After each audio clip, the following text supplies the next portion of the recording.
대한민국의 자유민주 질서를 지키기 위해서 밤낮으로 노심초사해 오신 이 광장에 모이신 애국 시민 여러분, 그리고 이 현장을 해외에서 지켜보시는 해외 동포 여러분, 우리는 3월 9일 자칫했으면 종북 주사파 친김정은 세력이 정권을 이어가면서 오늘 이 시간에 이 광화문 광장은 극좌파들의 붉은 물결로 넘쳐났을 것입니다. 우리는 이것을 막고 이 땅의 자유민주 질서를 지키기 위한 결정적 계기를 국민의 힘으로 이루어낸 것입니다. 우리 국민은 2019년 10월 3일 단군 이래의 최대의 인파가 이 광장에 모여가지고 그래야 문재인 정권을 탄핵하였습니다. 그 뒤 2년 동안 코로나로 이 광장을 이 정권이 막지 않았다고 한다면 벌써 이 정권은 퇴진할 수 있었을 것입니다.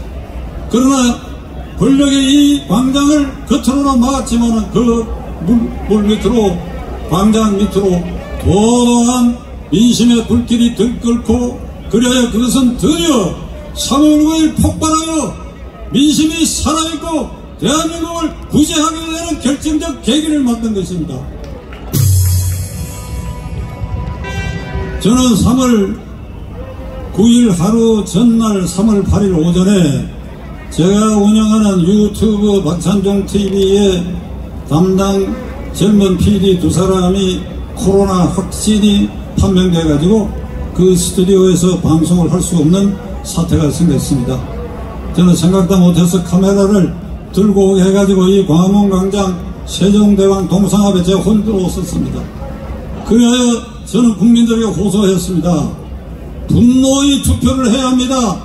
투표 시간이 15시간, 15시간 앞두고 있는데 3월 9일 우리 국민은 분노의 투표를 해야 됩니다. 어떤 분노냐? 문재인 정권 5년 동안의 종북 주사파 친 김정은 정권으로 그래야 김정은이 서울로 오는 돌다리를 놓은 이 정권에 분노해야 된다. 그리고 이 정권을 개성하는 이재명은 더 극좌적인 생각을 갖고 있기 때문에 이재명에 대해서 분노해야 된다. 이재명은 그 자신이 범죄 덩어리다. 범죄 덩어리.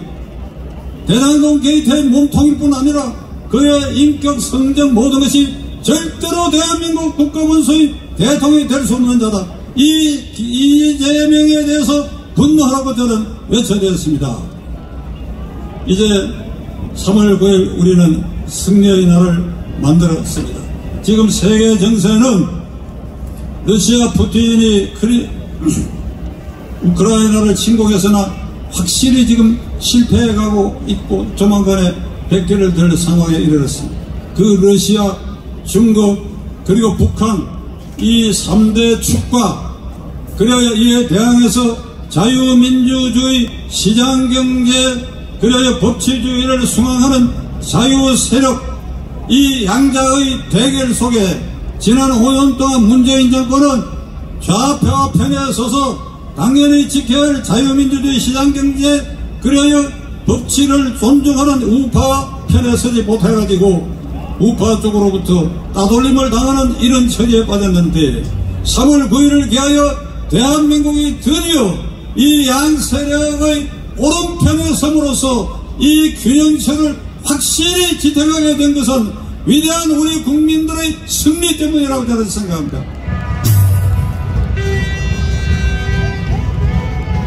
개표가 끝나고 난 다음날 문재인 대통령과 윤석열 당선자와 통화를 하면서 문재인 대통령의 각별한 부탁을 했다고 하는 내용이 청와대 대변인 입을 통해서 밝혀졌는데 화해와 통합의 시대를 열어가자. 화해와 통합의 시대를 열어가자. 그리고 그 뒤에 윤석열 당선자가 이재명 후보와의 통화에서 이재명 후보도 역시 화해와 통합의 시대를 열어가자. 이런 보도를 보고 저는 문재인, 이재명이 급하긴 급했구나. 이제 감옥에 갈 운명에 처했으니까 제발 우리 손대지 말고 통합하자 통합하자 이런 소리를 목매게 외쳐대고 있구나.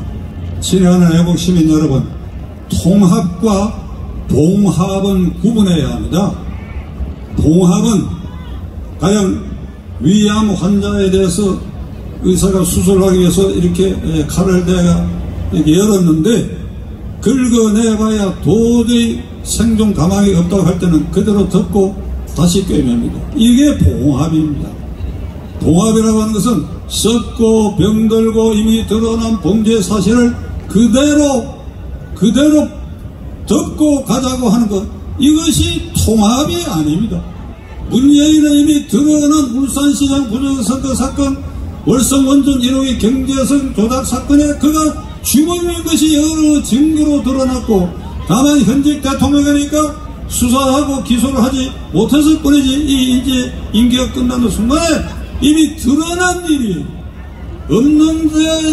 없는 사실, 없어 보이는 사실 가운데를 일부러 후벼 파가지고 이것을 수사해서 사법 처리하는 것은 정치 보복이라고 할 수 있을지 모르지만 이미 드러났어.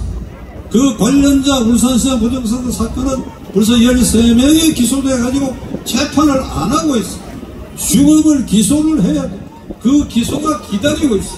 이재명은 대장동 게이트의 몸통일 뿐 아니라 백현동 사건, 성남시 FC 이 부패 사건 등을 위해서 무수한 사건이 그 몸에 걸쳐 있습니다. 이걸 어떻게 덮고 간단 말입니까?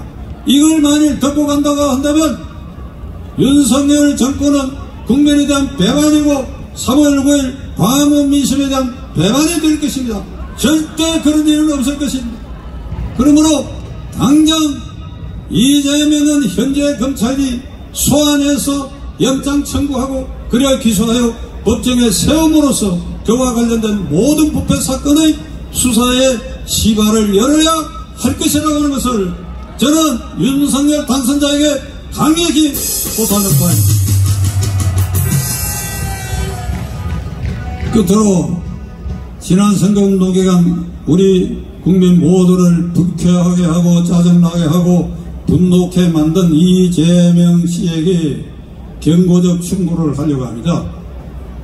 그는 기독교 신자입니다.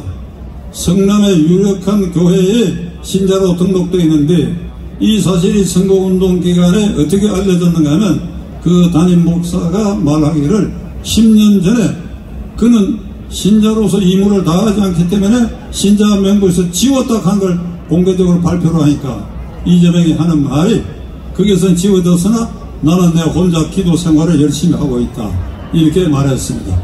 그 말이 새빨간 거짓말인 줄 알지만은 저는 오늘 이 자리에 3월 12일 투표 끝나고 사흘째 된 날 아침 이재명 씨에게 경고적 충고를 하려고 합니다. 교회에 나가라. 교회에 나가라. 기도하라. 기도하라. 너의 잘못을 하느님 앞에 용서를 구하라. 하느님 앞에 용서를 구하라. 너는 선거운동 기간에 이렇게 말했지. 내가 이번에 낙선하게 되면 없는 죄도 만들어서 나를 감옥에 보낼 것 같다. 울며 불며 그런 얘기를 하고 돌아다녔다. 울며 불며 내가 이번에 낙선하면 없는 죄를 만들어가지고 나를 감옥에 보낼 것이다. 아니다 이놈아.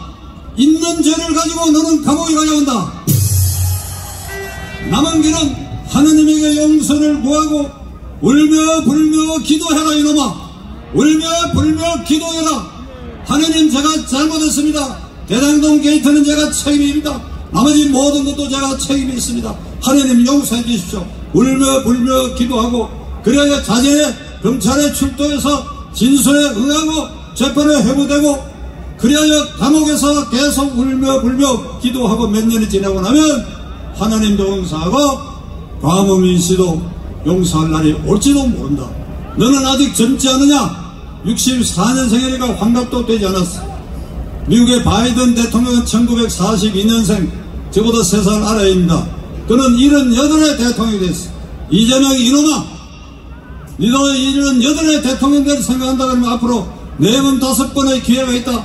한 몇 년 감옥에 들어앉아서 진실로 기독교 신자답게 울며 불며 하나님에게 용서를 구한다고 한다면 우리가 너를 용서할 날이 올 수도 있을 것이다. 명심해라 이재명, 명심해라 이재명. 끝으로 광화문 민심을 2019년 10월 3일 이래 지켜오신 이 자리에 계신 애국 동포 여러분들에게 저는 국민의 한 사람으로서 정말로 감사의 말씀을 드리고, 해외에서 우리를 격려해 주신 해외 동포 여러분들에게 감사를 드립니다. 우리는 이겼습니다. 이 승리를 이어가기 위해서는 우리가 다시 똘똘 뭉쳐서 이 광화문 민심을 지켜야 할 것입니다.